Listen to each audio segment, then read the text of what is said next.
लाखों सालों के विकास के बाद हमने आपको एक बुद्धि दी। जब आपको कोई पैनी चीज दी जाती है तो आपको सीखना चाहिए कि उसे कैसे पकड़े, है ना?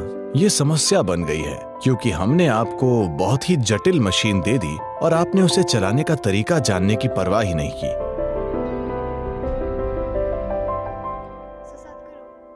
तो सद्गुरु, जीवन में कई बार होता है जब मैं बहुत बढ़िया कर रही होती हूँ, पूरी क्षमता में काम करती हूँ, मगर तभी अचानक एक भावना अंदर से आती है जो मुझे बताती है कि तुम्हारा पतन करीब है।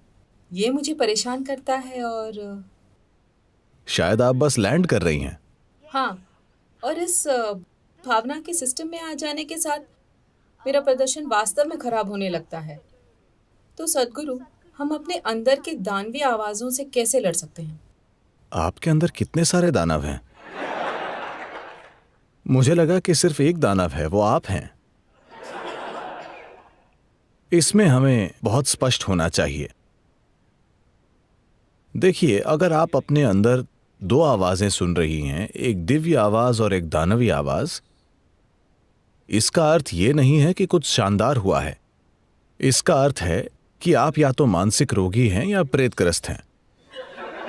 हाँ। आपको या तो मनोवैज्ञानिक की जरूरत है या ओझा की। तो यह बहुत महत्वपूर्ण है। ऐसा लोग धर्म के नाम पर, आध्यात्मिकता के नाम पर, हर चीज के तथाकथित आधुनिक समाधान के नाम पर कर रहे हैं। कई रूपों में यह अभिव्यक्त हो रहा है। भारत में हमारे पास इन चीजों के लिए ढेर सारे शब्द हैं।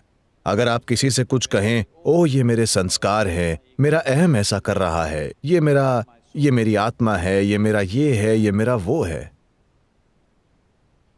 अच्छा, अगर बहुत से लोग आपके अंदर से बोल रहे हैं, अगर बहुत से लोग इस एक शरीर में फंसे हुए हैं, तो ये एक बीमारी है ना?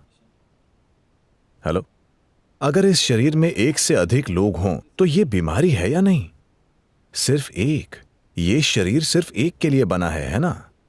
ये सबसे बुनियादी चीज है जो आपको करनी चाहिए। इसमें सिर्फ आप और आप और आप ही हों, कोई और दूसरा ना हो।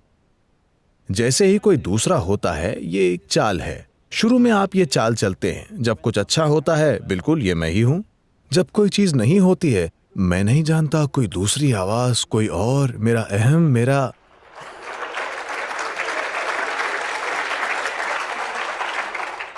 तमाम तरह के दूसरे जीव जिनका अस्तित्व नहीं है, आप मन से बना लेते हैं।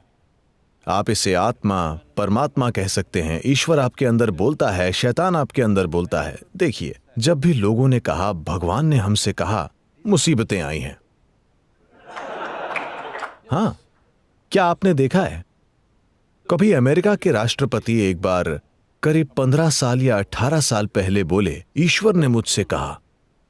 ओह क्या आपदा आई थी, 6 लाख लोग मर गए और एक पूरा देश बर्बाद हो गया। इसी तरह की चीजें हमेशा हुई हैं जब भी ईश्वर बोले हैं। क्योंकि मैं चाहता हूं कि आप समझें, ये ईश्वर के बोलने के बारे में नहीं है। जब आप कुछ एकदम अतार्किक और अनुचित बात करना चाहते हैं तो आप भगवान और शैतान को ले आते हैं।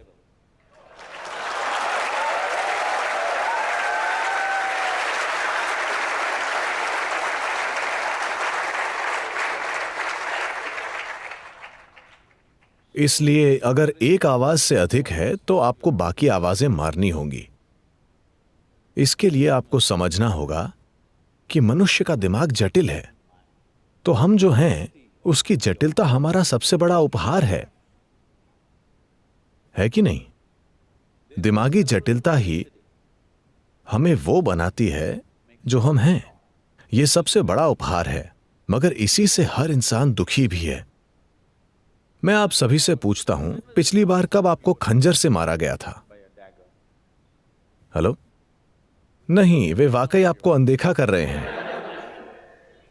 शायद सबसे बड़ी चीज जो आपके साथ हुई है कि एक मच्छर ने आपको काट लिया।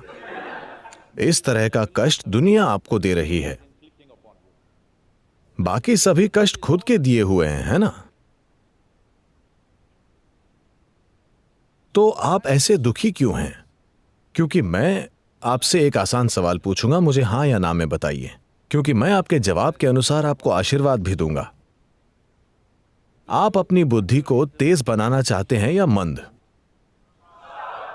ठीक है।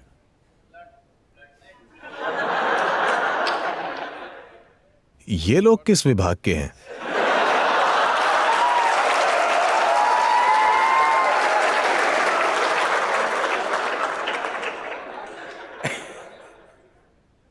ओह, क्या वो राजनीति विज्ञान से हैं?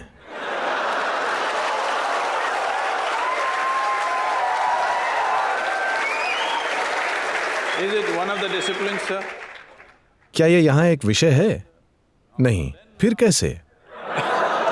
आपके कॉलेज में घुसपैठ है।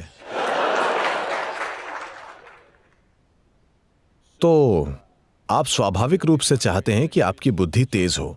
इसका अर्थ है कि बुद्धि एक काटने वाला उपकरण है। यह चाकू की तरह है, जितना तेज उतना बेहतर, है ना? तो अभी लाखों साल के विकास के बाद हमने आपको एक बुद्धि दी। हम मतलब मैं प्रकृति की ओर हूं, ठीक है? हमने आपको एक तेज दिमाग दिया। अब आप हर जगह खुद को ही काट रहे हैं और उसकी शिकायत कर रहे हैं। नहीं नहीं, जब आपको कोई तेज चीज दी जाती है तो आपको सीखना चाहिए कि उसे कैसे पकड़ें, है ना? आपको सीखना होगा कि उसे कैसे संभालना है। अगर आप उसे गलत सिरे से पकड़ेंगे या अगर आप लापरवाही से चलाएंगे तो आप खुद को ही काट लेंगे। अभी ये सब व्यक्तिगत अभिव्यक्तियां हैं कि किसी दिन मुझे ऐसा लगता है, किसी दिन मुझे वैसा लगता है। इंसान दरअसल ढेर सारे दुख झेल रहा है। कोई युद्ध वाले इलाके में है, कोई सूखाग्रस्त इलाके में है। उन इंसानों को मैं छोड़ देता हूं क्योंकि वो एक अलग चीज है, मगर बाकी सभी लोगों को Are all suffering? सिर्फ एक कष्ट है, उनकी अपनी बुद्धि। अगर आप उनका आधा दिमाग ले लें तो वे शांतिपूर्वक बैठेंगे। हाँ या ना? कोई शैतान नहीं, कोई भगवान नहीं, कोई आवाज नहीं, शांतिपूर्ण। हाँ या ना?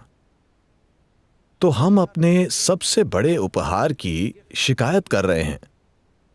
एकमात्र कारण कि बाकी सभी जीवों के मुकाबले हमारा यहां प्रभुत्व है, यह हमारी दिमागी क्षमता के कारण है ना? हमारे दिमाग के पैनेपन के कारण हम कुछ भी कर सकते हैं और यही समस्या बन गया है।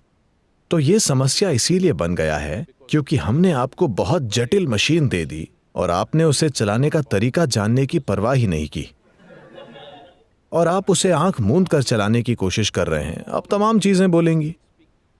आपकी अपनी बुद्धि आप पर हावी हो गई है और आपको बर्बाद कर रही है, आपको बेकार में कष्ट दे रही है। अगर मैं आपको एक कमरे में अकेला छोड़ देता हूं, सिर्फ आपको,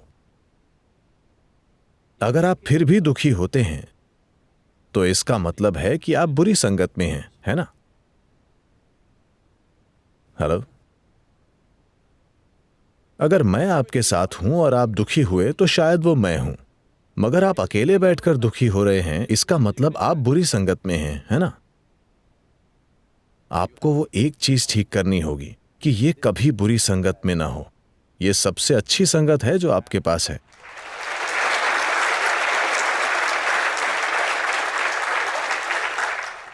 इसके लिए एक सरल